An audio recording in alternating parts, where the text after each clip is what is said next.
Hello friends, आप सब कैसे हैं। आपका मेरे चैनल पर welcome on my channel maths with Aarna. I am Deepika.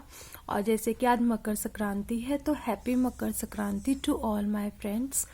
और मकर संक्रांति पे पतंग उड़ाने का और दान करने का ज़्यादा महत्व होता है, तो आप पतंग भी उड़ाइए, पतंग उड़ाकर एंजॉय कीजिए और डोनेशन दीजिए और मकर संक्रांति को और हैप्पी बनाइए। Wish you a very very happy Makar Sankranti. और अब हम अपने टॉपिक को शुरू करते हैं। जैसे कि हम जो है लाइंस एंड एंगल्स कर रहे थे, तो आज हम एक न्यू टॉपिक शुरू करेंगे, वो है parallel and a transversal lines. ठीक है, पैरेलल लाइंस क्या होती हैं और जितने भी इसमें पैरेलल लाइंस ना बहुत सारे एंगल्स बनाती हैं।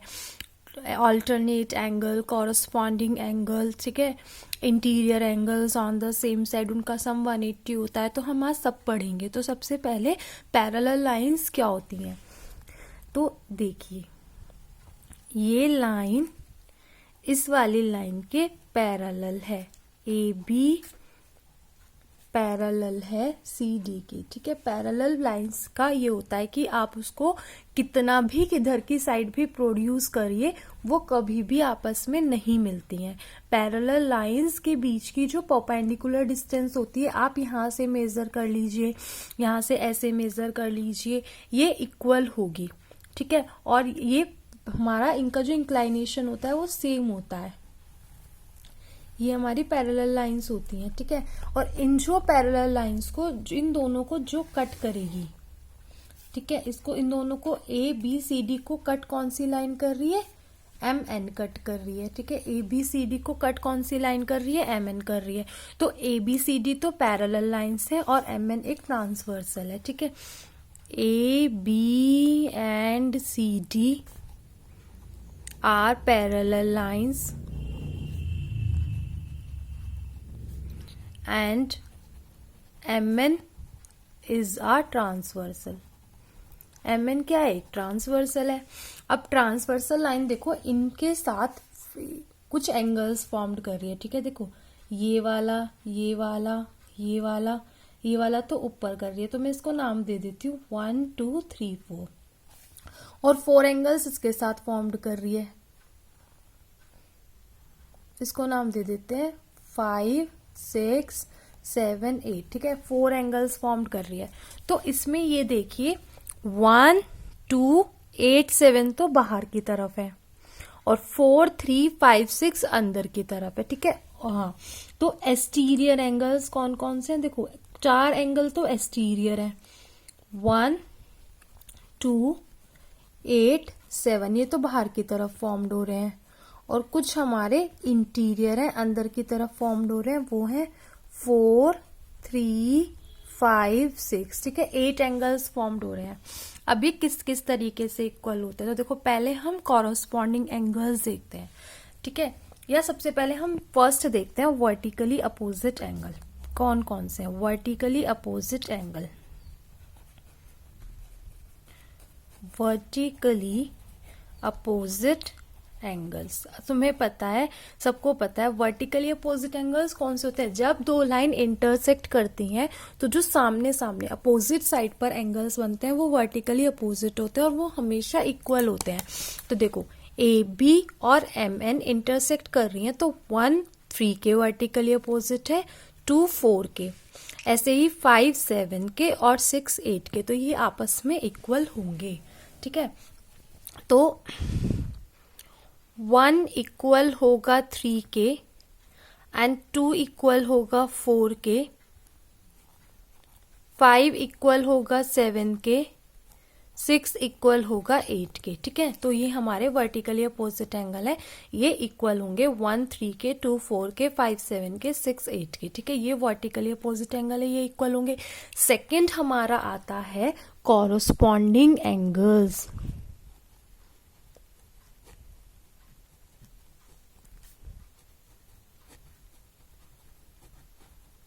ठीक है, कॉरस्पॉन्डिंग एंगल्स देखिए, ये मैंने यहाँ पे ऐसे मैंने बनाया है और ये मेरी एक ट्रांसवर्सल लाइन है, तो मेरा एंगल ये वाला 1 2 3 एंड 4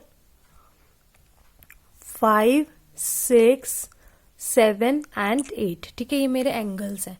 तो कॉरोस्पॉन्डिंग ना इस तरीके से होते हैं, देखो सेम साइड ऊपर ऊपर ऐसे। ठीक है, ये कॉरोस्पॉन्डिंग होंगे, है ना, 2 3 के।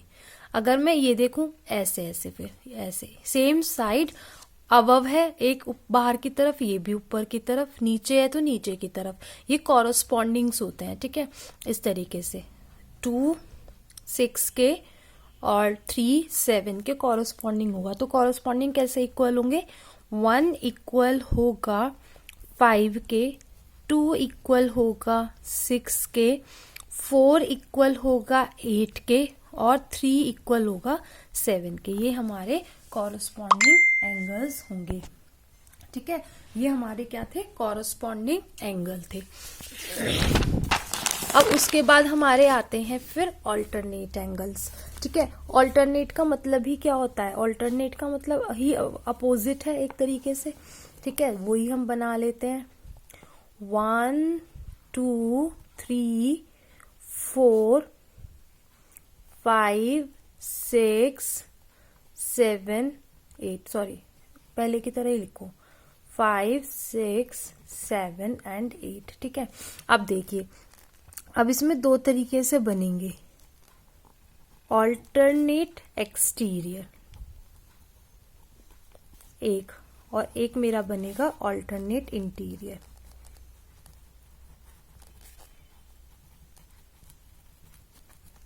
ठीक है, ऑल्टरनेट एक्सटीरियर देखो, बाहर बाहर वाले कौन से हैं, 1 2 8 7। ये कैसे, देखो ऑल्टरनेट यानी कि अपोजिट, 1 7 के 2 8 के, है ना, 1 7 के 2 8 के। ऑल्टरनेट एक्सटीरियर से इक्वल होगा 1 7 2 8 अपोजिट साइड्स। और अगर हम इंटीरियर की बात करें तो 4 6 के और 3 5 के। देखो ये हमेशा इस तरीके से Z फॉर्म्ड करते हैं कि ये एक पैरेलल लाइन है, ये एक पैरेलल लाइन है, ये एक ट्रांसवर्सल है। तो एक इधर और एक इधर, अंदर की तरफ है तो ऑल्टरनेट इंटीरियर, और अगर बाहर की तरफ है तो ऑल्टरनेट एक्सटीरियर। तो 4 इक्वल होगा 6 के और 3 इक्वल होगा 5 के। ये हमारे ऑल्टरनेट एंगल होंगे। उसके बाद हमारे आते हैं कॉरस्पॉन्डिंग हो गए, ऑल्टरनेट हो गए, बस इंटीरियर, को इंटीरियर और को एक्सटीरियर बने हैं, बचे हैं को इंटीरियर एंगल्स, यानी कि angle on the same side. ठीक है, इसको आप ये भी कह सकते हो interior angles on the same side. ठीक है, या को एक्सटीरियर, को एक्सटीरियर एंगल्स यानी कि exterior angles on the same side. तुम्हें आसानी से समझ में भी आ जाएगा, exterior angles on the same side. देखो interior angle on the same side कौन कौन से हैं, 4 5 3 और 6। तो इंटीरियर एंगल्स का सम हमेशा 180 होता है सेम साइड पे। एंगल 4 एंगल 5 सम 180 डिग्री होगा, एंगल 3 एंगल 6 सम 180 डिग्री होगा। ठीक है, ये है को इंटीरियर एंगल्स यानी कि interior angles on the same side, और इनका सम हमेशा 180 होता है। अगर मैं को एक्सटीरियर की बात करूं तो बाहर वाले, मैंने बाहर वाले कौन से बताया था, 1 8 2 7। एक्सटीरियर लेकिन सेम साइड यानी कि 1 और 8 2 और 7। एंगल 1 एंगल 8 का सम कितना होगा, एंगल 8 एंगल 1 का सम कितना होगा, 180। और एंगल 2 और एंगल 7 का सम कितना होगा, 180 डिग्री। ठीक है, ये हमारे क्या है, exterior angle on the same side है, इनका सम क्या होगा, 180 होगा। ये हमारी पैरेलल लाइंस की कुछ प्रॉपर्टीज थी। इसमें एक चीज और होती है, वो भी मैं बता देती हूँ, वो ऐसे होती है, देखिए वो भी आप पढ़ लीजिए कि मान लो ये एक पैरेलल लाइन है ए बी। ठीक है, ये पैरेलल है सी डी के, कि भाई ये एक पैरेलल लाइन है ए बी, ये पैरेलल है सी डी के, और सी डी पैरेलल है ई एफ के। तो ए बी अगर पैरेलल है सी डी के, सी डी पैरेलल है ई एफ के, तो ए बी भी पैरेलल होगी इस ई एफ के। कैसे होगी मैं करके बता देती हूँ। ठीक है, इसको हम आप कह सकते हो line parallels to the same line. ठीक है, अब देखो एंगल ये मैंने 1 माना, देखो 1 तो इक्वल होगा 2 के, एंगल 1 इक्वल होगा एंगल 2 के, किससे?